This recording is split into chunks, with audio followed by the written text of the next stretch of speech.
E, Lara, a primeira coisa, né, que eu queria perguntar, e que inclusive é uma dúvida muito recorrente quando o seu nome foi meio que mencionado, vai vir no Favela Invest, é que da onde que veio essa vontade de entrar no mundo de nutrição, de saúde? Como que começou isso tudo aí? Na verdade, o objetivo sempre foi ganhar dinheiro. Eu venho de uma realidade que meus pais são separados, então eu sempre vivi em duas realidades. Do lado do meu pai tinha estabilidade. Não tinha dinheiro, mas tinha estabilidade. Então, a minha avó, que é mãe dele, que foi quem me criou pela maior parte da vida, era uma professora do estado aposentada. Então, a gente sabia que sempre ia ter o que precisasse ali, sem luxo nem nada, mas tinha. Agora, do lado da minha mãe, era onde o pau caía a folha. Então, aí ali eu vivia essa história toda, todas as coisas, esses elementos da história que eu costumo contar. Então, foi nas épocas que eu vivi com a minha mãe que a gente passou os perrengues, que a gente morou em casa de madeira, em casa que não tinha luz, que a gente morou em lugares que não era para morar, que não cabia a gente, que a gente dividia o quarto com ratinhos, que a gente, enfim, passou toda a merda. E nessa época dessa merda toda, eu tive a sorte de que na época, marido da minha mãe, hoje ele já é falecido, meu padrasto, ele tinha uma cabeça muito boa para negócios. Ele tinha uma cabeça muito boa para ganhar dinheiro. Ele não tinha vergonha da ideia de ganhar dinheiro, ele não tinha nojinho de falar em dinheiro, e ele estava sempre correndo atrás e um cara muito inteligente, porque ele não tinha terminado os estudos dele, ele nunca fez faculdade, nada disso, mas era um cara que lia muito. E lia muito. Eu lembro de uma época que ele lia um livro por dia, era uma coisa alucinante. Caramba. Então ele sabia muito de muita coisa e tinha essa fúria de ganhar dinheiro, essa vontade de ganhar dinheiro. Mas essa vontade de ganhar dinheiro convivia com a situação difícil que a gente vivia. Então, era muito frustrante. E a gente passou muitas situações muito humilhantes. E principalmente por eu sempre viver nesses dois mundos, então assim, eu ia para a escola, que era particular, que meu pai fazia questão de pagar e fazia esforço para pagar. Mas eu não tinha as coisas que quem estava na particular tinha. Então, ia ter a classe vai num passeio no zoológico. Eu não podia ir. Eu lembro de uma coisa do tipo, olha, amanhã é o dia da salada de fruta, então todo mundo tem que trazer uma fruta. Porra, eu não tinha uma fruta. E aí eu lembro que na época ainda, a criança é cruel, né? Então eu lembro que quando eu cheguei no outro dia sem a fruta, uma menina disse, uma banana custa 50 centavos. E aí era a época que o pãozinho custava 10 centavos. E eu lembro que eu pensei, bicho, se eu tivesse 50 centavos, a gente tinha comprado 5 pães em casa, imagina? Exato. Eu não ia trazer uma banana. E aí isso ferrava um pouco a minha cabeça. Mas essa parte da merda, da dificuldade lá, eu só queria sair dali. Eu só queria não passar por aquelas coisas. Eu só queria que não faltasse mais nada. Eu olhava meu pai numa situação complicada, mesmo ele sendo estável, mas sempre endividado, sempre correndo atrás, sempre vendendo o almoço para comprar o jantar e assim. E eu falava, puta, eu queria ajudar. Eu queria poder pagar as dívidas dele. Eu pirava numa ideia de ganhar um dia, né? Puta, se um dia eu ganhar na loteria, eu vou pagar as dívidas do meu pai, sabe? Era uma coisa assim. Então, isso me fazia querer sair dali. E aí teve uma época que eu tive um emprego numa academia de escalada e que fazia festas infantis. E a gente ia como monitor das festas infantis.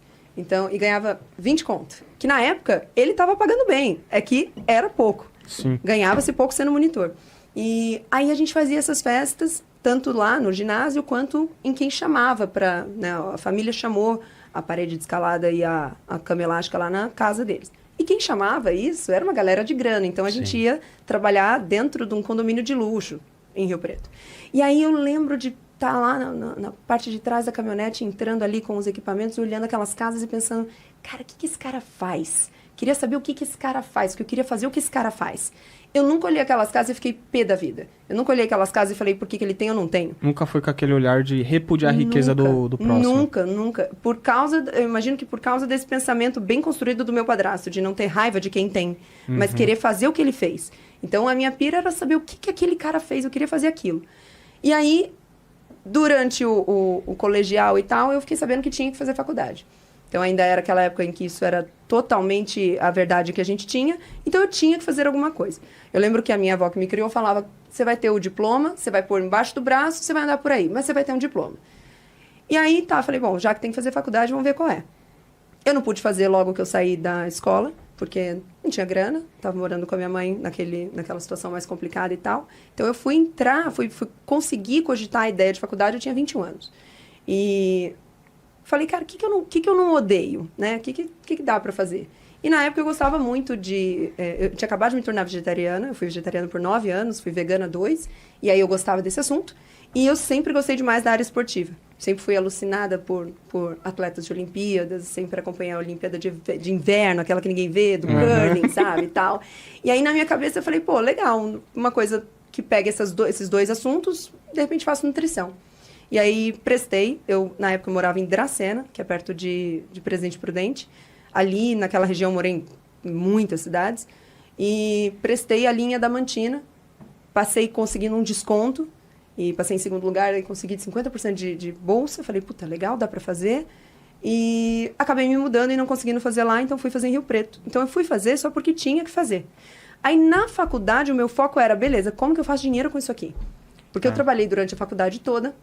Então eu fazia faculdade de manhã, aí da 1 às 3 eu estava em um emprego, das 3h30 às 10 da noite eu estava em outro emprego, e fazia bico o tempo todo. Então eu dava aula de inglês, porque minha avó também sempre deu um jeito de me fazer aprender inglês, daí eu conseguia já dar aula. Eu fazia faxina, então eu nunca tive nenhum problema com... Então eu tinha uma amiga que tinha um apartamento lá, e eu olhava o apartamento dela e falava, isso aqui tá um lixo, vamos arrumar esse negócio aqui, R$70, quer que eu venha aqui arrumar? E aí eu ia lá, faxinava o apartamento dela, ia lá e maquiava outra e cobrava, dava aula pro outro e cobrava, enquanto eu mantinha os 2 empregos. Então, o único objetivo era ganhar dinheiro. Daí, é isso que é uma coisa assim, você me vê hoje bonitinha assim, mas eu já fui doída e sofrida. Então, naquela época, pô, não tinha nada mesmo. Era uma coisa triste. Então, assim, teve um acontecimento que meu pai adora contar na mesa de domingo, que uma vez um mendigo da rua me deu dinheiro. Eu estava no carro emprestado da minha avó, era um Palinho velho, ruim, não tinha nada, não tinha direção, não tinha nada. E eu estava no Palinho dela, tinha saído, era uma sexta-feira, um sábado, tinha saído para encontrar uma amiga e tal, e não tinha um puto na carteira, nada. E aí eu parei no semáforo e aqui em São Paulo eu tive que parar de fazer isso, mas lá em Rio Preto eu nunca tive, eu abri a janela, mesmo para dizer não tenho nada. E aí eu tô voltando para casa, frustrada e tal, à noite, e aí o cara parou, pediu uma grana. Eu abri a janela e falei, mestre, eu tô sem nada. Eu falei, eu queria tomar uma cerveja hoje e eu não tenho, então me desculpa, hoje eu não tenho nada. Ele olhou pra mim e falou assim, você vai tomar uma cerveja hoje? Aí ele tirou do bolso 5 e me deu. Na hora, foi tudo muito rápido, eu peguei o dinheiro, o sinal abriu e eu saí. Mas na hora que eu saí, eu falei, caramba, eu peguei 5 dele, não, deixa eu voltar. E aí eu dei a volta pra tentar achar ele e não achei ele. Mas o mais legal é que, muitos anos depois, eu acho que faz uns 2 anos isso, uma pessoa achou esse cara lá em Rio Preto. Ele mesmo. E filmou, ele falou, uma vez você deu R$5 pra Lara e tal, porque ele era um cara bem característico, assim, ele era meio poeta, meio artista, então todo mundo conhecia ele. E aí, ele todo maluco, beleza, falando, que bom que ela tomou uma cerveja aquele dia e tal. E, então, mesmo estando lá, mesmo fazendo faculdade, era uma ferrada, não tinha dinheiro pra nada e tal. Então, o objetivo era esse, era ficar rica. Terminei a faculdade pensando como que eu vou fazer dinheiro. Sem nenhum tipo de apego com a profissão, que eu não tenho até hoje. Então, sempre foi uma coisa do tipo, eu estou nutricionista. Se amanhã a nutrição não der mais dinheiro, eu dou um outro jeito. E foi assim que, ao longo do tempo, as coisas começaram.